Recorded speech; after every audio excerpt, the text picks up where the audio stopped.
Arthur Conan Doyle, Une étude en rouge. Chapitre 9.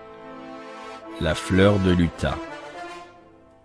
Ce n'est pas le lieu de rappeler les épreuves et les privations que subirent les fugitifs mormons avant de parvenir à leur port de salut.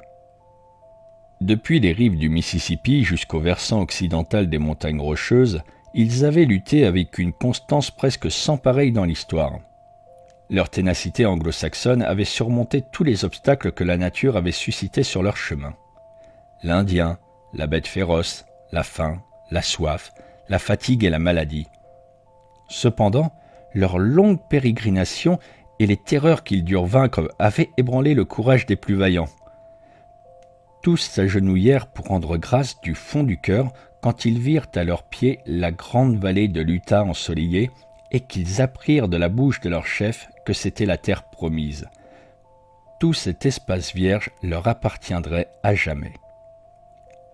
Young se montra vite un administrateur avisé autant qu'un chef résolu. On dessina le plan de la cité future. On partagea les fermes des environs proportionnellement à l'importance de chaque individu. On rendit le commerçant à son négoce et l'artisan à son métier. Des rues et des places apparurent comme par magie dans l'enceinte réservée à la ville. Et, à la campagne, on draina, on planta des haies, on déboisa, on ensemença. L'été suivant, la terre fut entièrement dorée par les blés. Cette colonie étrange connut une prospérité générale. Le temple érigé au milieu de la ville s'agrandit sans cesse. Ce sanctuaire élevé à celui qui avait guidé les Mormons et qui les avait préservés de tant de dangers résonnait du matin au soir du bruit des marteaux et du grincement des scies. John Ferrier et la petite fille qu'il avait adoptée suivirent les Mormons jusqu'au bout. La petite Lucie voyagea assez agréablement dans le chariot de Strangerson l'Ancien, en compagnie des 3 épouses du Mormon et de son fils, un garçon volontaire et hardi âgé de 12 ans. La souplesse de l'enfant lui permit de se remettre du choc causé par la mort de sa mère, et Lucie devint le chouchou des bonnes femmes. La vie en roulotte la conquit. De son côté, Ferrier se révéla une fois rétabli un guide précieux et un chasseur infatigable. Il gagna rapidement l'estime de ses nouveaux compagnons. Aussi, au terme du voyage, convint-on à l'unanimité de lui attribuer un lot de terrain égal à celui de chacun des autres, à l'exception des 4 principaux anciens, Young, Strangerson, Kimball et Draper. John Ferrier bâtit sur son terrain une solide maison de bois qui devint avec les années, par agrandissements successifs, une villa spacieuse. C'était un homme pratique, âpre au gain et habile de ses 10 doigts.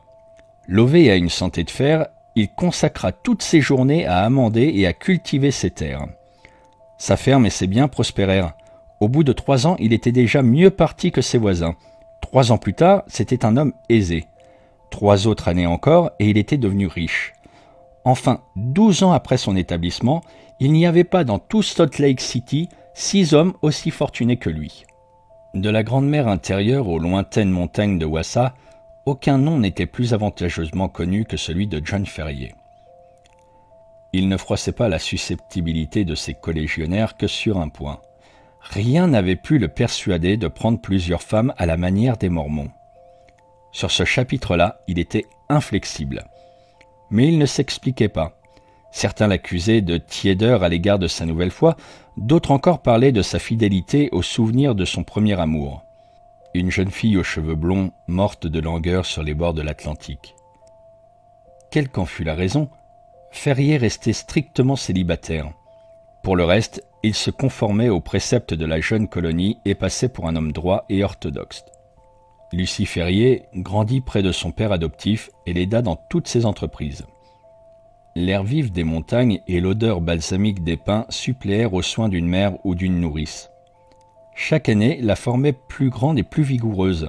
Ses joues devenaient roses, sa démarche élastique. Le bouton se changeait en fleurs. L'année où John Ferrier compta au nombre des richissimes fermiers, elle était la plus jolie américaine qu'on pût trouver sur tout le versant du Pacifique. Ce ne fut pas le père qui découvrit le premier que l'enfant s'était faite femme. Il en est souvent ainsi. Cette transformation mystérieuse s'opère avec trop de subtilité pour qu'on puisse lui attribuer une date précise.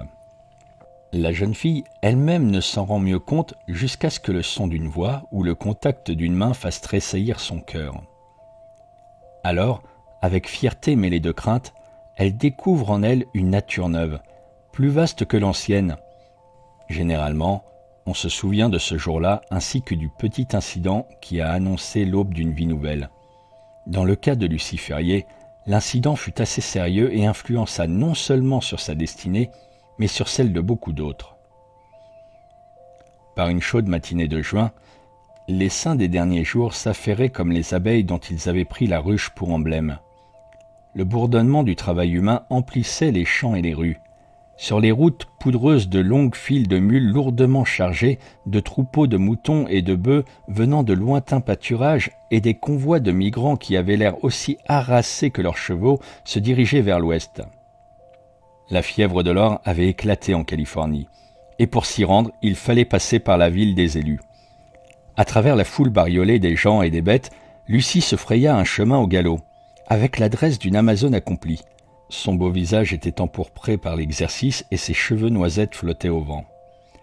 Elle ne pensait qu'à bien s'acquitter à la ville d'une commission que lui avait donnée son père. Elle s'y rendait, comme toujours, à fond de train, avec l'intrépidité du jeune âge. Les aventuriers salis par la poussière des routes et même les impassibles Indiens chargés de pelleteries l'admiraient au passage. Parvenue aux abords de Salt Lake City, elle trouva la route bloquée par un grand troupeau de bêtes à cornes qui ramenaient des plaines une demi-douzaine de bouviers à la mine farouche. Dans son impatience, Lucie tenta de franchir cet obstacle. Elle poussa son cheval dans ce qui lui avait paru une trouée. Mais à peine s'y était-elle engagée que les bêtes se rejoignirent derrière elle. Elle était prise dans une masse mouvante de bœufs aux yeux féroces et aux longues cornes. Familiarisée avec le bétail, Lucie ne perdit pas son sang-froid. Elle profitait d'intervalles momentanés pour s'avancer. Par malchance ou à dessein, un bœuf encorna le flanc du Mustang qui se cabra, caracola et rua. La situation était critique. Chaque mouvement du cheval le mettait en contact avec les cornes et l'excitait davantage. Tout l'effort de Lucie était de se maintenir en selle, de peur d'être horriblement piétinée. Sa tête commençait à tourner, et elle relâchait sa prise sur les rênes. Le nuage de poussière et la transpiration des bêtes la faisaient suffoquer. Elle était à bout. Sur le point de s'évanouir, elle entendit une voix toute proche, et une main brunie, puissante, saisit par la gourmette le cheval emballé et tira rapidement Lucie du troupeau. « J'espère que vous n'êtes pas blessée, mademoiselle ?» interrogea respectueusement son sauveur. Elle leva les yeux sur son visage hâlé, aux traits durs, et sourit avec espièglerie. « J'ai eu la frousse, » dit-elle naïvement. « Qui aurait pensé que Poncho serait effarouché par des vaches ?»« Dieu merci, vous êtes resté en selle, » fit-il. C'était un grand jeune homme à l'air sauvage.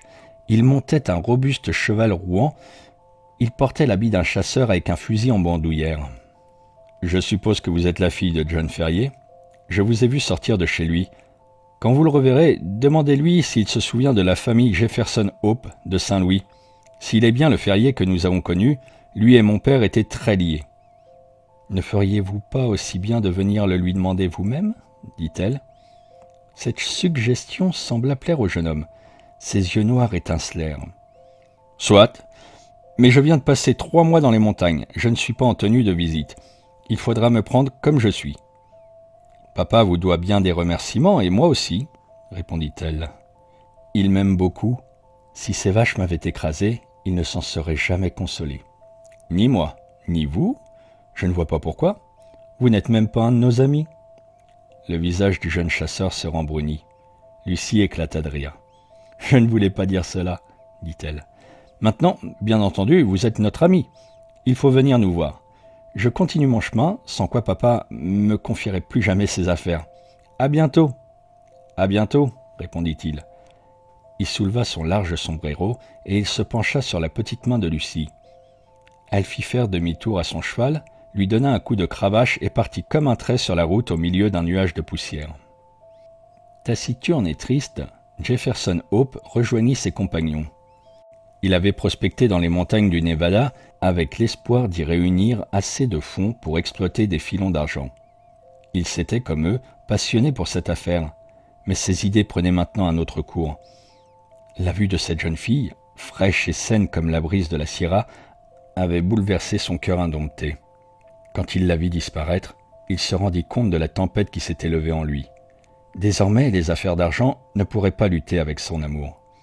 Car il ne s'agissait pas d'un caprice de jeune homme, c'était bien de l'amour impétueux, violent d'un homme volontaire, dominateur. Il avait toujours été heureux dans ses entreprises, aussi se jura-t-il d'obtenir la main de Lucie. Il rendit visite à John Ferrier le soir même. Il revint ensuite plusieurs fois. Bientôt, il fut un habitué. Au cours des 12 dernières années, John, isolé dans la vallée et absorbé par son travail, avait eu peu d'occasion d'apprendre les nouvelles de l'extérieur. Jefferson lui en apportait. Il intéressait Lucie comme son père. Il avait été pionnier en Californie et il connaissait plus d'une histoire de fortunes faites et défaites dans ces jours tantôt terribles, tantôt sereins. Il avait été aussi guide, trappeur, prospecteur, éleveur. Partout où pouvaient se trouver des aventures excitantes, il y avait couru. Le vieux fermier le prit en affection. Il faisait volontiers son éloge. Alors Lucie se taisait. Mais ses joues rougissaient et ses yeux qui brillaient montraient clairement que son cœur ne lui appartenait plus. Ces signes passaient peut-être inaperçus de son brave père, mais ils n'échappaient pas au principal intéressé. Un soir d'été, il arriva au triple galop. Lucie, qui se trouvait à la porte, marcha au-devant de lui. Il jeta la bride sur la clôture et s'engagea dans l'allée. « Je pars, Lucie, » dit-il en lui prenant les deux mains et en la regardant avec tendresse. « Je ne vous demande pas de m'accompagner cette fois-ci, mais quand je serai de retour, consentiriez-vous à devenir ma femme ? » « Quand reviendrez-vous » s'enquit-elle.